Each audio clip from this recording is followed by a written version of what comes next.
Hey all, this is Austin coming to you on Thursday morning. It is going to be 60 degrees today. Yes, can't wait for that. If you're like me, pull out that Allegra, the Claritin. I just had a sneezing fit this morning. It's coming. If you are with me, you're someone who's allergic to everything. You make sure and get some Allegra or some Claritin or something because it's nice outside. Get outside. It's going to be a good day. Well, hey, I'm just coming to you. Want to drop just a little encouragement and hope in the midst of the crisis we find ourselves in. I know if you're like me, Monday was tough. I was met with a lot of disappointment, and I was just kind of ho-humming around the house. And like, what? I have to live in this state for another 30 days, right? We're going to be in this life for the next 30 days till the end of April. And so I was just a little bit like, man, this is not what I thought would be happening. And so I thought about that. I thought about my first time in the allergy office. I went and got tested, and they pricked my arm, and it showed that I'm allergic to like trees and dogs and cats, cockroaches, mold, all kinds of things. And they told me you need to start taking allergy shots once a week. And so I was like, all right, sign me up. Went in there. I thought this was going to be a quick thing. She's like, quick shot, you're done, you're out. So get the shot, and she's like, oh, you actually have to wait in the waiting room for 20 minutes. I said, why? She's like, well, in case you have a reaction, the first month or so, we want you to wait in the waiting room. And I'm just like, are you kidding me? Like, I thought this was going to be a quick in, out, we're done. Let's get home. Let's get on with our life. Instead, I found myself sitting in a waiting room, staring at those magazines that no one ever reads and thinking, why do I have to be here? And it was a moment of like having to shift my perspective to say, you know what? I have to be in this for 20 minutes, and I don't want to waste the waiting room experience. And for us, we're really in a waiting room for the next 30 days, maybe more. Who knows? I don't know. They've already extended it from 15 to now 30 days, but we're in a waiting room, and what I would call us to is, how do we make sure that we don't waste the waiting room experience?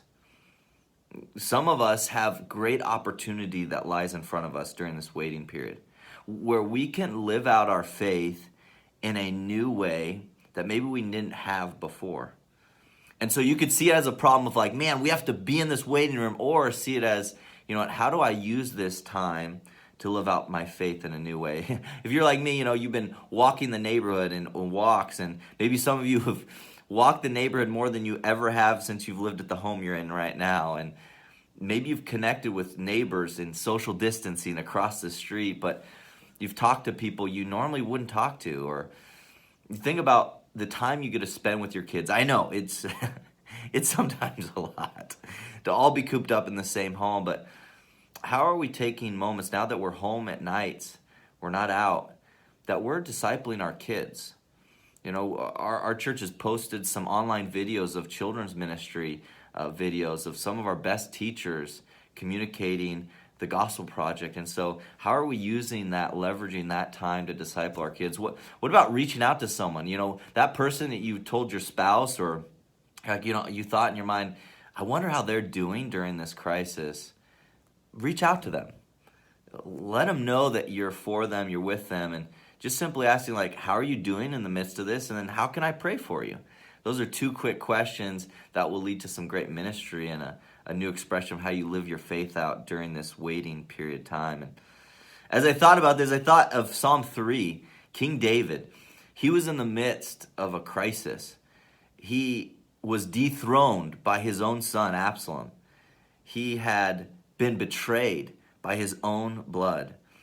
He was forced to go on the move, the run, and go to the wilderness, and his closest friends went with him. But here he finds himself unemployed, all of his wealth gone.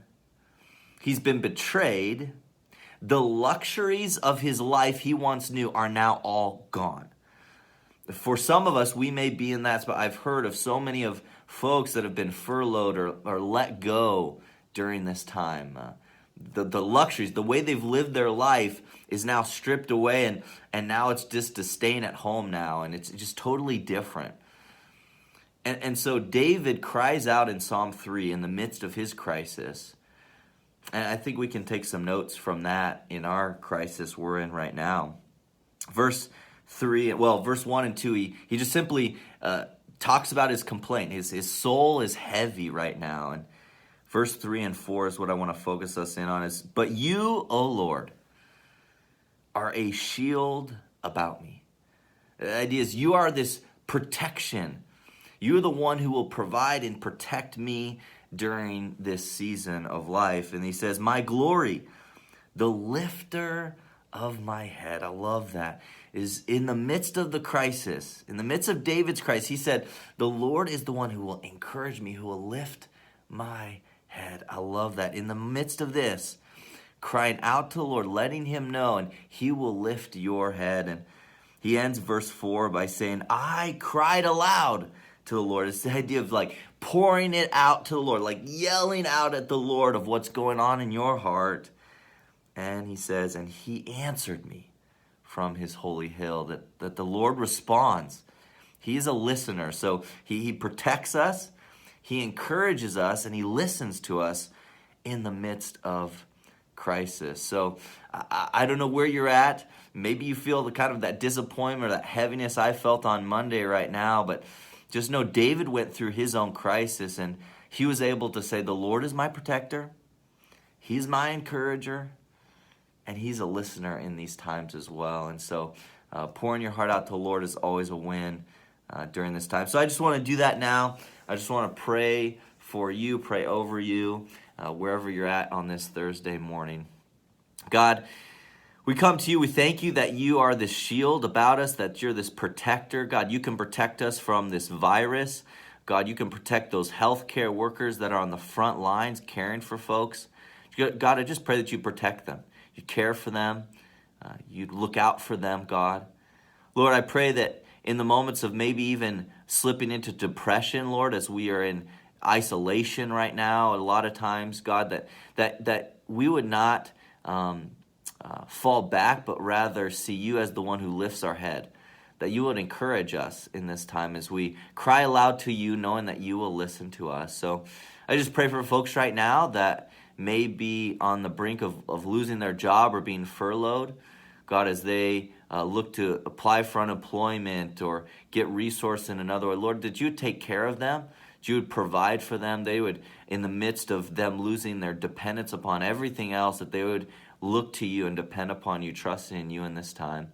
For all those families that are at home, God, those kids that are disappointed that they lost time now at school, for those seniors in high school that now can't walk the halls any longer and go to prom and do the things that seniors could do. Lord, I just pray for them, that you would encourage them, that they would see that this is a season, that they would not waste their waiting room experience either. And God, I just pray for parents that are discipling their kids at home and maybe on the brink of really a lot of frustration. And God, that you would give them calm, that you'd give them great patience, that they would see this waiting room experience as an opportunity to really disciple their kids. And so, Lord, thank you again for being sovereign, for being a good God who cares for us, who knows us, knows what we're going through. And so we're trusting you. We are knowing you are a protector, you're an encourager, and you're a listener. In your name we pray. Amen.